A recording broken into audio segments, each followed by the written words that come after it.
Welcome back, everybody. Today we are going to build and paint Mr. Spock. This is a large vinyl kit from AMT. It's about 20 years old and it's been out of production for a long time.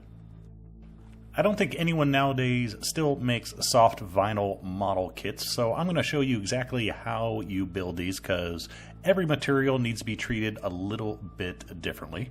But let's take a look at the kit first. We have a Spock torso, a Spock head, a pair of Spock hands, a Spock crotch, and a transporter pad base.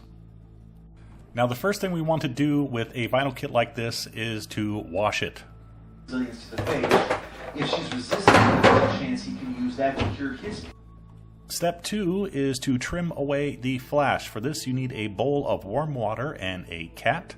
Just soak your pieces in the warm water just to soften them up a little bit, and then we can easily trim away the flash using a hobby knife.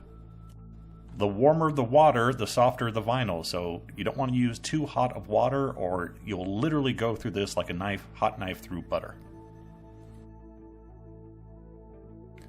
Time for a little gap filling, and for that I'm using 2-part epoxy putty. Just mix together equal amounts, let it sit for about 20 to 30 minutes to harden up a little bit, and then I'm just using an ordinary toothpick to just smush it into wherever I want it. I'm putting on an excessive amount because I want to make sure it fills in all those gaps, and then we can use another toothpick, a finger, a wax carving tool, whatever we need to scrape off the excess, and then we could smooth it out using a little bit of water, either a finger, moistened finger, or a moistened paintbrush. Some seam lines we do want to leave, like the natural seam you have on a shirt around the shoulder, so putting those back in using a wax carving tool while the putty is still a little bit soft. One final step before primer, we need to fill Spock's pants. For that we are using plaster of Paris, and there's 2 reasons for this. First of all, vinyl kits have a tendency to collapse under their own weight depending on the type of model, meaning as temperatures get warmer, since it's such a soft material, it'll literally start bending and just fall over. So the plaster is going to give our bottom half of our Spock a little bit more stability. Second reason is that it gives us something to drill into to attach him to his base. And actually there is a third reason I just remembered. It makes it feel a little bit more solid, less likely to get knocked over as well, so it just gives them some weight. Once the plaster is dry, we can prepare to mount Spock. Put a little bit of tape on the transporter pad base and just a little black paint on the shoes of Spock, and we just press them onto the pad. That's going to leave 2 little marks. That tells me where to drill the holes on both the pad and Spock's legs. Finally, we can get on to the painting, and we're going to start with the skin, and I am going to skip this step. I'm doing so to save a little bit of time. Also, I'm using my standard skin recipe that I'm using at the moment for miniatures. So, Vallejo Model Color Cavalry Brown, Game Color Dwarf Skin, and AK Interactive Pastel Pink. The only real difference here is I didn't use as many shade layers or highlight layers as normal because we are working on a large scale figure here, so we do not need to paint in as much contrast as with a small miniature. Instead, what I want to concentrate on here is the glazes that we're going to be using. We are going to use a few different glazes to paint Spock, and this is going to add variety to the skin and move him towards looking more like a real, ironic human being, as opposed to a piece of plastic.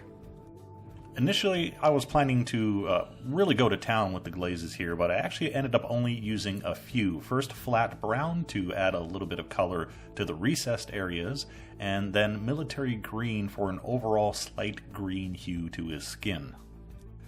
Now, despite me being the inventor of the 1 Degree of Star Trek game, see the Twitch shows for that information, I have no idea what Spock's skin color is. In the original series, sometimes, and I couldn't find any logical pattern to it, sometimes Spock's skin has a fairly heavy green tint to it, and sometimes it just looked like Leonard Nimoy.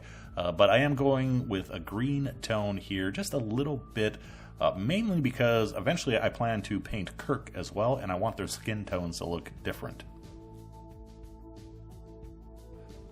For the eyes and Nimoy's ever-present 5 o'clock shadow, using a mix of dwarf skin and Oxford blue. We mix these two colors together to take some of the intensity out of the blue. We could use a really thin mixture of Oxford blue here straight, but mixing it in with the dwarf skin softens the look, so we can slowly build up the color we need without going to blue. And around the eyes, I eventually used a stronger concoction with more blue added, because obviously the intensity there needs to be much more prominent around his makeup encrusted eyes. Final glaze is my standard gory red. Initially, I did not want to use this color, again, green-blooded alien. However, in the end, I decided, you know what, in the later films, he doesn't have the green tone to his skin. He is Leonard Nimoy. So decided to add just a little bit of color to the standard places, a little around the cheeks, around the nose, and in the ears as well. Just give him a little bit more life.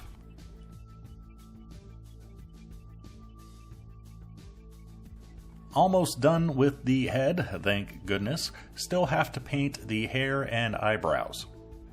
For the hair, using a mix of mostly black with a little bit of Oxford blue in it, and also a touch of bone white. Also, we'll be adding more bone white for our single highlight that we're going to do. The reason for the 3-color combo just to paint black is there's a lot of black on this model. We have the pants to do, we have the phaser has a little bit of black, and also the boots. And I want all those blacks to look slightly different because they're all going to be different material. His hair should not look like his patent leather boots or his wool pants. Speaking of pants, we can go back to the airbrush booth to finish off a majority of the rest of the model. Decided to go with just straight black for the pants and the boots, getting to those a little bit later.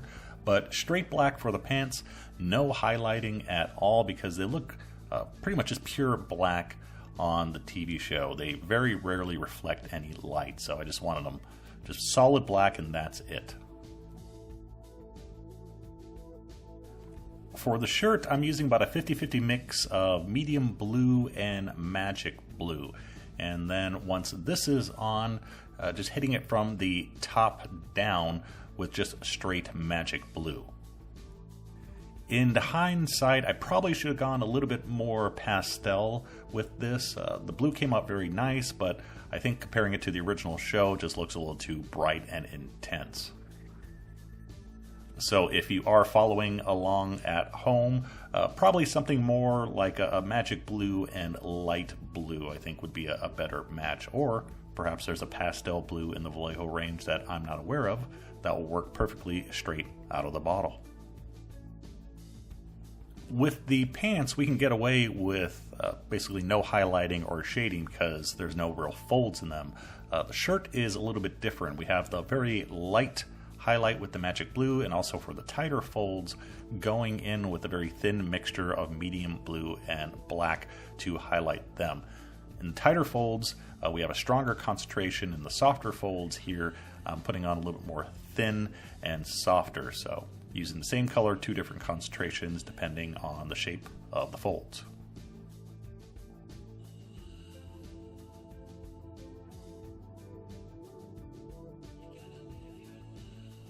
For the gold bits, using a mix of glorious gold and leather brown. The leather brown to kill some of the metallic sheen of the glorious gold.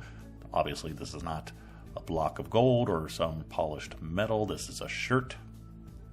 Again, because of the scale, don't need a whole lot of highlighting or shading, so just the base coat here and then a very light wash of brown ink.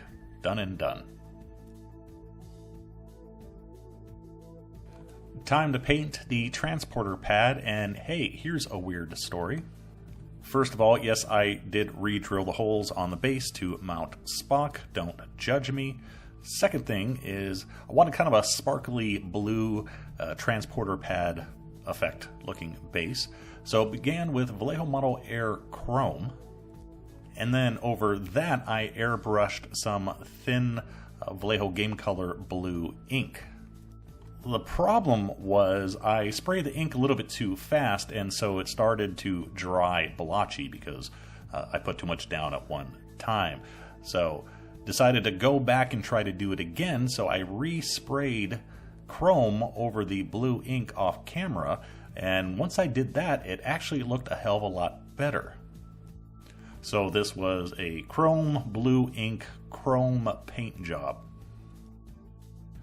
After gluing everything together and matte varnishing the entire model, had to go back and gloss up the boots just using some acrylic varnish for this. Again, this is the exact same color as the pants, but the pants we have matte, the boots we have gloss, and also the black hair is not quite black. So 3 different areas of black all look different because they're all theoretically different materials. Finally, it's time to mount Spock. I swear that's the last pun. Using epoxy glue for that. And I inserted some brass tubes into the holes, gluing those and just putting the glue in with a toothpick, and then I slid in the brass tubes. And then to attach them to the actual base, I am simply using nails. And I have a little washer on it to increase the surface area. So just covering the nail with the glue and then sliding that into the bottom of the transporter pad and then into the legs. And you can see now why we filled the legs with plaster, because now we have a surface area to actually glue our nails into. Be a little bit harder to mount him if the legs were hollow. And there we have our finished Mr. Spock.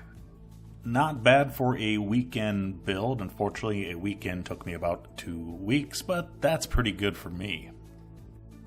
Overall, it was still a fun kit to build, despite the fact that it's not the most accurate representation of Mr. Spock.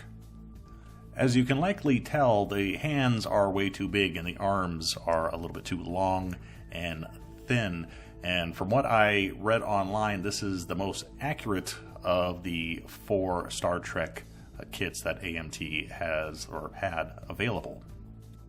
The limitations aside, as I said, still a very fun build and I enjoyed it, and now I have 1 foot of Spock that I can do whatever I want with. If you want your own 1 foot of Spock to enjoy in your own private home, well, make sure to like and subscribe and do all that crap. It is appreciated. Thanks for watching. Hope you learned something. See you next time. Bye-bye. It's the amazing Technicolor Cheese Wedge!